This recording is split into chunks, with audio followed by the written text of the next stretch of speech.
দাঁড়াও। আমাকে মোহাম্মদ শরীফের মতো দাঁড় করাইলাম। ও আচ্ছা, হ্যাঁ বলেন। ভালো আছেননি? তুমি সেই ঘটক। জি জি জি, এবার নর্মাল ডায়লগ দিই। বলেন। শোনো বাবা, হ্যাঁ তুমি ঘটক, মানুষের উপকার করো, ঠিক আছে, কিন্তু আমার ক্ষতি করো না বাবা। আমার ক্ষতি? হ্যাঁ কেমনে? আমি বুঝলাম না কিছু। আপনি কোন দিক দিয়ে ক্ষতি হচ্ছি? সামনে দিনে পিছিয়ে দিন না, লাইনে দিই না বামে দিই? এক সাইড তো বলবেন আমাকে, সমস্যাটা কি একটু খোলাসা করে বলেন। আমার শ্বশুর আব্বা জনাব মুরাদ চৌধুরীর কাছে আপনি যাচ্ছেন ঘটক সাহেব, আমার একটা অনুরোধ, ওনাকে আপনি বিবাহ করাবেন না, ওমা। তাহলে আমি শেষ হয়ে যাব, এই দেখ, আমি ধ্বংস হয়ে যাব, আমি ফাইনাল হয়ে যাব। হাতে বিয়ে করবো, সংসার করবো, হাতে সর্বনাশ। আপনার কোন দিক দিয়ে ধ্বংস হবো কিভাবে জানেন? কেমনে? ওনার বড় মেয়েকে আমি বিবাহ করছি, ও সংসারে এখন ওনার বড় মেয়ে আমি আর উনি, ভবিষ্যতে আমার বাচ্চা কাচ্চা হলে এই সম্পত্তির মালিক কে হবে? উনি মারা গেলে কিলে যদি আপনার বাচ্চারা পাইব, আপনারা পাইবেন। আমার বাচ্চা, আমি, আমার বউ, আমরা পাবো। হুম। আপনি যদি এখন আবার বিবাহ করেন তো আরেকটা বউ আসবে, ওর ঘরে বাচ্চা হবে, সম্পত্তি কি হবে? ভাগাভাগি হয়ে যাবে। অতএব আমার ভাগে অনেক কম পড়বে।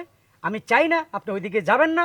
আপনাকে আমি কটার টাকা দিচ্ছি, আপনি পিছে পিছে হাঁটুন, এই বিয়ে ক্যান্সেল করুন। হুম। আমার শ্বশুরকে বলুন পাত্রী রাজি হচ্ছে না, আপনি বয়স্ক লোক, আপনাকে পছন্দ করে না। কথাটা আপনি বললেই তো না, কারণ আপনি যদি বলেন এটা আমি রুকিয়ে দিতাম হাইমো, কোথায় কাজে আসতে হতো, হিসাবে আসতে ও, হতো। আপনাদের ঘটকেদের এই একটা সিস্টেম, জি, জি। কিছু হইলে হাত ঘষাঘষি শুরু করে দেন। ধরেন আপনি এটা যদি ক্লিয়ার রাখেন, ওনারা সারা জীবন হলে ব্যান করে দিবেন। এলাম 2000 টাকা। হ্যাঁ রাখেন এটা। আপনার শ্বশুর তো এসে অনেক ভালো, মনে গেল 5,000 দেয় না, আবার দিলেও 5,000 বিকাশে দিয়ে ভাড়া দেয়, আর আপনি সামান্য 2,000 টাকা আবার পুরো লক করে দিলেন কেন? 30,000। জীবনে আমার শ্বশুরের কাছে দেখা করবেন না। আমার শ্বশুরের যদি দেখেন দৌড়ে লুকিয়ে যাবেন। আপনাকে কাম করি একটা বলবো, বলেন। এখন যাই গো, আমি শ্বশুরকে বলবো যে মেয়েকে দেখি এটি চুইচাইট করছে। তোর ডর আছে ওটা কলো, কারণ ব্যাগে যেমন ক্যান্সেল করবেন, এটা দায়িত্ব। নগদে টাকা দিছি, নগদে ক্যান্সেল করবেন, ঠিক আছে? জি জি যান। ও আমার হঠাৎ ফুলজার মধ্যে গান চলে এসে তেরি আবার গানও গায়ে, হালার হালার অভিষ ঘটকের বাচ্চা। শালার ঘটক এত দেরি কেন করতাছি? এই বয়সে এত ধৈর্য এটা থাকে? আসুক আজকে ঘটক আসুক, ওর 12টা কেমনে বাজান লাগে এইটা আমি বাজাইতাছি। না ভাইয়া, আজ বাড়ি চলে গেছি। আমি তো হঠাৎ এখানে দেখি আমি পরে ব্যাগ টু ফ্যামিলি আবার চলে আইছি। আরে ধর্মিয়া কিয়া এমনিতে তোমার দেখে তো হালকা পাতলা মনে হয়, ফু দিলে উড়ো শুইতে গেলে মরো, কিন্তু কথার তো দাম দেখতেছি না। কতক্ষণ ধরে অপেক্ষা করতেছি তোমার জন্য। না, দেরি করছি, বিগ প্রবলেম হয়ে গেছে। আরে প্রবলেম হয়েছে মানে? মানে ফার্স্টে আপনি ফাইনাল ছবি দেখি কিছুক্ষণ আগে সে রিক্সার তলে হরি সুইচেট করছে। কিসের তলে পড়ছে? বাসের তলে হরি, বাসের তলে হরি ছাপটা হয়ে গেছে কই। মানে আপনাকে নিতে পারে না, মানে আপনাকে দেখার পরে দি মনে হয়েছে যে এই পৃথিবীটা আমার জন্য না, আমি চলে যাই, চলে গেছে। এখন তো মনে করেন যে কোনো সময় মামা করতে হারে যদি আমরা হিবাড়িতে যাই।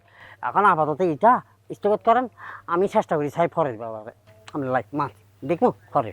থামো, তোমার দিয়ে কোনো কাজ হইব না এটা আমার ভালো করে জানা। হ্যাঁ শোনো, আমার চোখের সামনে আর কোনদিন আইবা না তুমি, আর আজকে কোনো টাকা পয়সা দিবার পারবো না, বিদায় হও। এখন যদি বলেন তো আমি পরবর্তীতে আপনার সুন্দর দেখি একটা ডিজে টাইপের মাইয়া আমি পছন্দ করি এক মা। দরকার নাই, তোমার মতো ঘটক দিয়া আমার বিয়ে হইব না। বাস মুই আর কয়দিন, 3 কালের 2 কাল গেছে গা, 1 কাল আছি। আর তুমি 1 কাল আমার এই লালটু পাল্টু করে নষ্ট করবা, তা হইবার দিব না। মানে কিছু কোনো কথা পাইলাম না, কোনো চান্স পাইলাম না। নো প্রবলেম, পাই গেছি। মুন্নি, অমন্নি, হ্যাঁ আরে গুড নিউজ আছে, এসে আসো। গুড নিউজ, এদিকে আসো। কি হয়েছে? কাম সারা হালাইছি। কি কাজ সারছো? তোমার আব্বার বিয়ে ডিসমিস। সত্যি বলতেছো? 100% সত্য। কিভাবে এই কাজটা করলা? ঘটক তো এলাকায় একটাই, আমার ফালারে 1 টাকা 2 টাকা নাও, পুরা 30,000 টাকা ঘুষ দিছি যে আমার শ্বশুরের বিয়ে ক্যান্সেল করবি। তোরা জান আমার শ্বশুরের আশেপাশে না দেখি। পরে কও ভাই আমি তো মাইয়া একটা ঠিক করে এলাইছি, দেখ তোর মাইয়ের বস্তি দিলাই এলো টাকা, যা ক্যান্সেল কর। ঠিক আছে আপনার শ্বশুরের কাছে যাই কমো, ওই মেয়ে চুচাইট করছে, মানে চুচাইট বলে মারা গেছে। যা যেমনে কস, হালার ফালা টাকা লই নাচতে নাচতে গেছে। খুব ভালো কাজ করছো তুমি। আমার তো টেনশনে মাথাটাই খারাপ হয়ে যেতেছি। এই বয়সে যদি আব্বা আর একটা বিয়ে করে, আমরা সমাজে পাড়া প্রতিবেশীর কাছে মুখ দেখাইতে পারবো? আনছে বলবো কিরে তোর শ্বশুর এটা কি করছে মুকুট তো দিব। তুমি খুব ভালো কাজ করছো, চলো। আরো ক্ষতি, কি? বিয়া করলে বাচ্চা কাচ্চা হইব, সম্পত্তির মালিক হইব, টের পাইছো? এটা টের পাইছো তুমি? এটা তো তুমি ভালো কথা কইছো।